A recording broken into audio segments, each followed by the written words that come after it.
a levé Kodjo, il a levé mon Kodjo, c'est quoi tout ça là? C'est quoi tout ça là? Tu nous dis aussi qu'il y a des gens qui sont quittés, je ne sais pas où là, pour venir, comment on appelle ça, à l'épée, je ne sais pas où, pour venir marcher à Abidjan. Mais la marche, elle était censée être sur toute l'étendue du territoire national, non? Pourquoi on prend un car pour venir marcher à Abidjan? À Zopé là-bas, la Ado n'a pas mis goudron là-bas. Vous ne pouvez pas marcher sur le goudron qu'Ado a mis à Zopé là-bas. Vous ne pouvez pas marcher sur le goudron qu'Ado a mis à Bonois. Vous quittez à Bonois encore pour venir marcher à Abidjan. C'est à Abidjan seulement qu'Ado a mis goudron. Il faut arrêter de distraire les Ivoiriens là. Moi, j'aimerais m'adresser ici aux dignes fils de Bonois, aux dignes filles de Bonois, aux Ivoiriens qui sont à Bonois, les gens de Bonois. Votre enfant, votre fille, Simone Eivé, épouse Gbagbo, est candidate à l'élection présidentielle. Les campagnes ont démarré hier, elle a lancé sa campagne. D'accord? Gbagbo est fini. Gbagbo est fini, donc Gbagbo n'est pas candidat. Si vous pensez que vous n'aimez pas Alassane Ouattara, alors vous les gens de Bonois là, au lieu de faire comme la maman assise là, qui lance son Kodjo n'importe comment là, au lieu de le porter pour bien truc là, hein, mettez-vous derrière Simone Gbagbo le jour du vote le 25 octobre là, allez-y dans les urnes pour aller voter Simone Gbagbo. Si vous n'aimez pas Alassane Ouattara, si vous ne voulez plus voir Alassane Ouattara au pouvoir, allez-y voter Simone Gbagbo. C'est aussi simple que bonjour, c'est votre fille non? Simone Gbagbo là, c'est pas votre fille.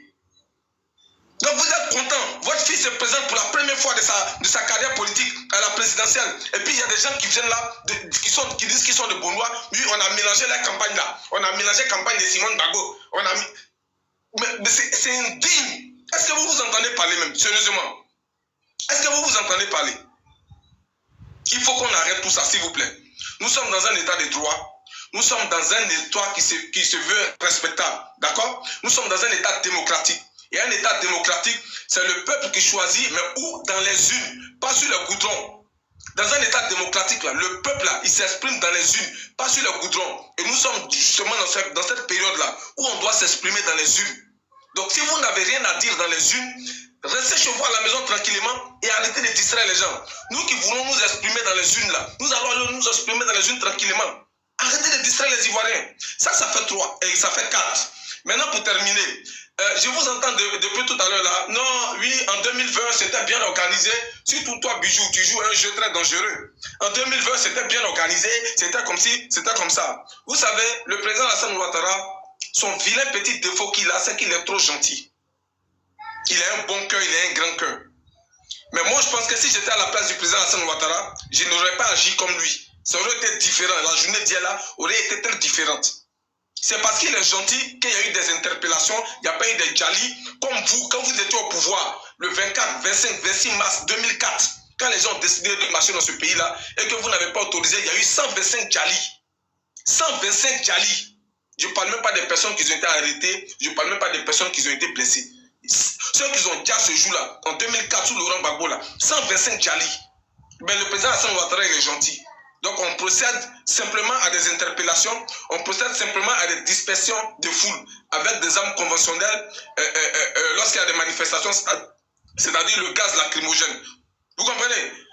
Vous pensez que 2020 là, il vous a bien averti. Quand Alassane Ouattara parle, vous n'écoutez pas. Sinon il vous a bien averti. Il dit 2020, 2025 ne sera pas comme 2020. Ça fait longtemps qu'on vous dit ça, vous n'entendez pas.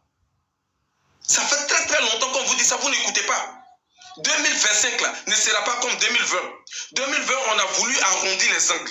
On s'est dit on va discuter, mais on a vu que vous avez créé la chienlit dans ce pays-là. Jusqu'à beaucoup d'Ivoiriens ont trouvé la mort de façon stupide et bête.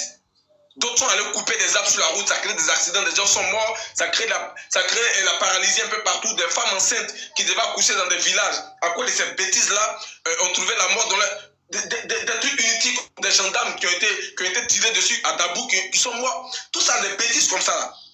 Donc le président, c'est ça il faut chanter là. Premier Gaou n'est pas Gaou.